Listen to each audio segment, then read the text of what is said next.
So after some big wins on the field, the Crimson Tide and Kalen DeBoer get a massive flip in the recruiting department for one of the top prospects in the nation, regardless of position, and certainly a prospect they absolutely needed in this class. Today, we need to talk about Alabama flipping four-star safety Ivan Taylor away from Michigan, what he brings to the table, and why Alabama fans everywhere should be very excited. But before we can, as always, y'all know the drill. I have got to hear from you. Hop down to the comments. Y for yes, N for no. Are you excited that Alabama flips Ivan Taylor? And let me know what you're thinking. If you are new to the channel, be sure to subscribe. Hit that bell notification as I do constant college football content. You don't want to miss any of it. And if you enjoyed the content, be sure to like and comment down below, as those interactions seem small. They are massive to content creators such as myself. But having said all that, let's jump right into this. First and foremost, as we always do, who is Ivan Taylor? Well, Ivan Taylor, as I alluded to in the intro, is one of the top prospects in the nation regardless of position. And in fact, if we look at the 24/7 Sports composite, he comes in as the number 60 player in the nation, a top 10 safety coming in at number 7, and one of the top players in the state of Florida coming in within the top 10. Which, if you've tuned into the videos before, you know how impressive that is. Florida, Texas, these states always have so many players located within the top 300 prospects nationally. So to be a top 10 player in either of those states, it's always very impressive. But I do want to turn your attention to the 24/7 Sports rankings themselves, not the composite. Because if we just look at where 24/7 Sports places Ivan Taylor, well, he's the number 41 player in the nation, the number 2 safety in the nation, and a top 5 player in the state of Florida. You might be asking yourself, well, which ranking should I go with? I always lean with the composite, but the reason why I give you both is to illustrate and paint the picture that he might end up being ranked higher per the composites than number 60. Once all these rating services redo their rankings, I wouldn't be shocked at all if Ivan Taylor was a guy that flew up the board for some of these other services. He is incredibly talented. When you turn on the film, it makes sense why so many teams have been after Ivan Taylor, including Alabama, who's been pursuing this flip for a long time. We've been talking about it here on the channel well before the season started. Remember, whenever there was this inclination that he could flip from Notre Dame, the two teams everyone was watching was Michigan and Alabama. He ended up choosing Michigan, but Alabama never wavered. They kept after Ivan Taylor, and he was receptive. And now that work has paid off. So, what is Alabama getting in Ivan Taylor? We've already talked about where he ranks. He stands 6 foot, 174 pounds, but what about his game is so exciting? And this is a long list. Whenever you turn on the film, the first thing you're going to see is something you love for the type of safety that he is, the type of safety I believe he will play at Alabama, and that's his range. This is a guy that can diagnose something really quickly, which shows very high football IQ, but then has the athleticism to turn on the jets and go make a play.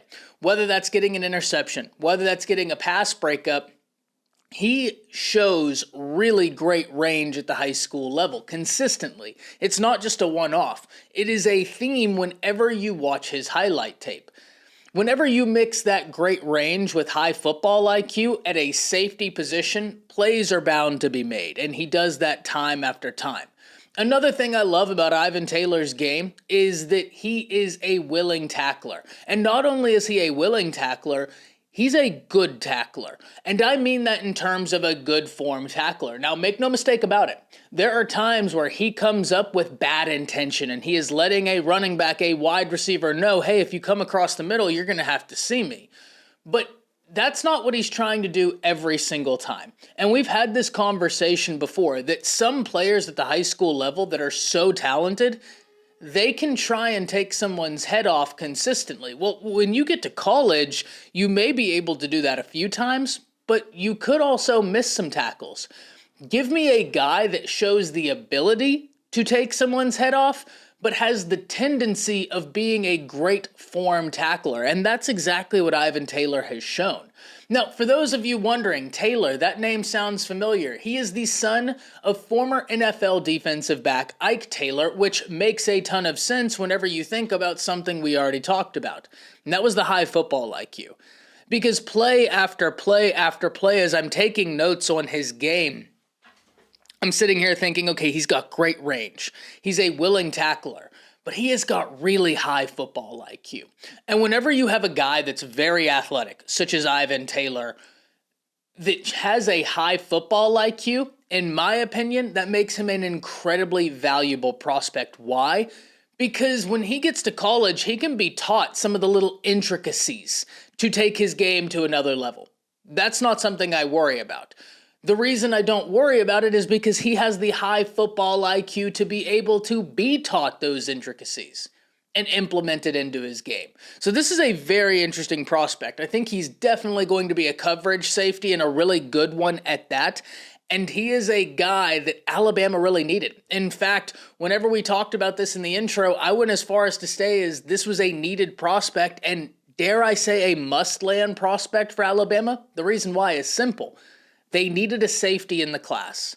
Well, they have now got their safety. So what does this mean for Alabama's class as a whole? Well, Alabama now sits at the number 3 class in the nation with 21 commits, and that is the least number of commits in the top 5. Whenever we dive further into it, I know Alabama has taken some decommitments here recently, but fear not, this is an exceptional class. Alabama has 21 commits in the class, and 10 of those 21 are top 100 players.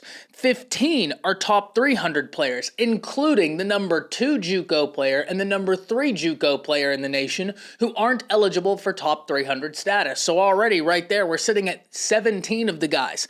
And then they also have a top 5 kicker. Then when you talk about the other guys they have, these are guys that this staff has vetted, they love for the scheme, and they think they're underrated.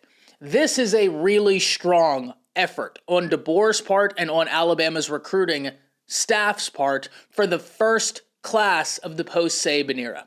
This is a really strong class, top to bottom, when you look at the playmakers you have. You have, in my opinion, the best quarterback in the nation, and I don't just say that as an Alabama fan. Look at what he does in the most difficult high school league in the nation.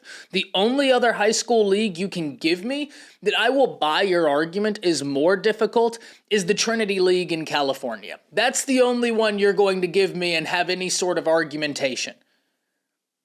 That's the only one that you can give me that I will say, hey, you know what, fair. Touche, you get that one.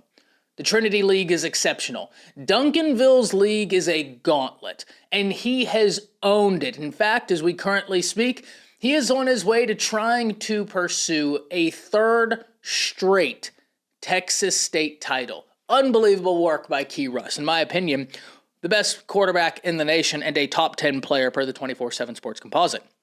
You've got 5-star offensive tackle. You have got a 5-star interior offensive lineman, a 5-star defensive back, a guy who, in my opinion, is a 5-star athlete in Duke Johnson. You've got Lotzier Brooks, who's super underrated, and now you're adding in an Ivan Taylor. This class is a great way for Kalen DeBoer to kick off his time at Alabama, and we already have to admit that even though he wasn't the head guy recruiting the class of 2024, at the point where Alabama had Nick Saban retire and basically the floodgates opened, he held that class together. And so, no, he didn't recruit them, so to speak, but he had to re-recruit them. And it's incredibly impressive that he held that 2024 class together in the manner he did.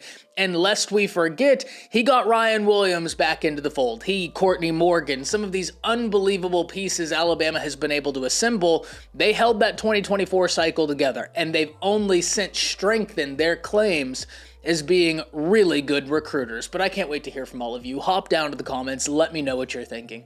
That's it.